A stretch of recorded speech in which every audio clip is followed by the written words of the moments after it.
फलटण शहरातील शंकर मार्केट परिसरात दिनांक 22 फेब्रुवारी रोजी रात्री 9 वाजण्याच्या सुमारास 10 ते 12 युवकांनी संतोष आणि अनिल हिरनावळे बंधूंना मारहाण केलेली आहे आणि या दोन्ही बंधूंना आपण त्यांना फलटण येथील लाईफलाईन या हॉस्पिटलमध्ये त्यांना इकडे घे लाईफलाईन या हॉस्पिटलमध्ये त्यांना या ठिकाणी उपचारासाठी दाखल करण्यात आलेलं आहे। फलटण शहरातील अनेक या ठिकाणी कार्यकर्ते लाईफलाईन या दवाखान्याच्या बाहेर जमलेले आहेत। आपण त्यांच्याकडून जाणून घेणार आहोत नेमका हा काय प्रकार घडला होता आणि काय त्यांच्या मागण्या आहेत त्या काय सांगाल या ठिकाणी काय प्रकार झाला नेमका। नाव सांगा तुमचं सुरुवातीला। मी तेजसिंह इंगळे, फलटण मधील सुसंस्कृत म्हणून मानला जाणारा फलटण गावठाणातील एरिया म्हणजे ब्राह्मण गल्ली, शंकर मार्केट आणि इतर परिसर, शुक्रवार पेठ इथं ही मुलं संध्याकाळी 6 वाजता म्हणजे आजच नाही बरेच दिवस झालं संध्याकाळी 6च्या पुढे यांच्या फेऱ्या जोरजोरात चालू होतात। बुलेट असो यामा या गाड्यांवर आणि कुणी त्यांना हटकलं तर आत्ता जशी ते हिरणवळे आणि यांचे हे झाले त्यांच्याशी वाद घालून हे अक्षरशः लुटमार करतात, चैनी चोरतात, परत गल्ल्यात हात घालून पैसे काढतात, मंदिरातल्या पेट्या चोरतात, असे बरेचसे हे आणि एक नशा करून या सगळ्या गोष्टी करतात। आणि याला कसं आहे की याला असं वाटतं की बरेच वेळा जरी कंप्लेंट केल्या तरी प्रशासन यांच्यावर त्यांचं काही वचक नाही। म्हणजे हे फक्त त्या गावठाणामधलंच असं नाही तर तिथून शंकर मार्केट पासून टोपी चौकात म्हणजे राम मंदिरापाशी, गजानन चौकात अशी मुलं ही वेगळ्या माळजाईला अशी फिरत असतात।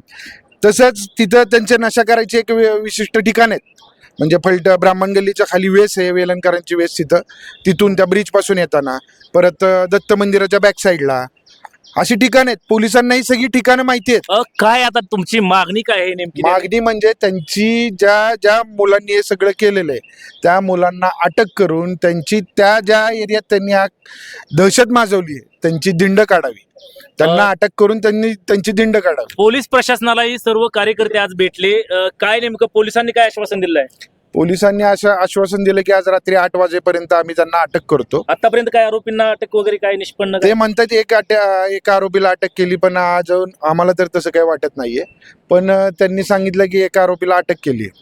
आणि हे जे पोलीस प्रशासन डिम्म आहे म्हणजे याचा काही हालचाली नाहीयेत।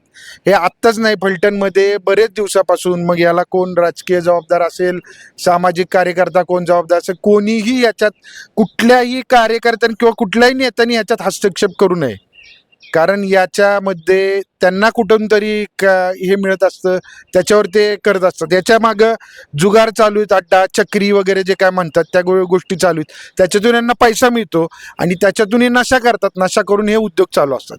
फलटणमध्ये याच्या अगोदर असे कधी प्रकार घडले नाहीत। मुलींची छेडछाड मोदीच्या हायस्कूलमध्ये पाशी पण मुलींची छेडछाड होते, या गोष्टी चालू आहेत। आणि याच्यावर प्रशासन कुठं तुम्ही आत्ता फलटणमध्ये फिरा, कुठल्या चौकात तुम्हाला पोलीस भेटेल किंवा नाही तर बघा, कुठंच भेटणार नाही। नक्कीच या ठिकाणी कोणताही राजकीय हस्तक्षेप न करता या सर्व आरोपींना कडक शिक्षा करावी, यांना ताबडतोब अटक करावी अशी मागणी फलटण शहरातील कार्यकर्त्यांमधून होत आहे। आपण पाहू शकता या ठिकाणी मोठ्या संख्येने लाईफलाईन हॉस्पिटल या ठिकाणी हे सर्व कार्यकर्ते जमले आहेत, महिलाही या ठिकाणी मोठ्या संख्येने जमले आहेत आणि महत्वाचं ज्या दोघा बंधूंवरती जो हल्ला झाला आहे ते दोघं बंधू या ठिकाणी लाईफलाईन हॉस्पिटल या ठिकाणी उपचार घेत आहेत।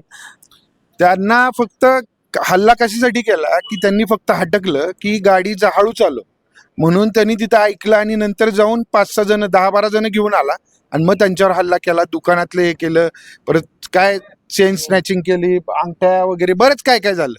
त्याचा व्हिडिओ सुद्धा आहे, आपल्याला व्हिडिओ मिळून जाईल नंतर।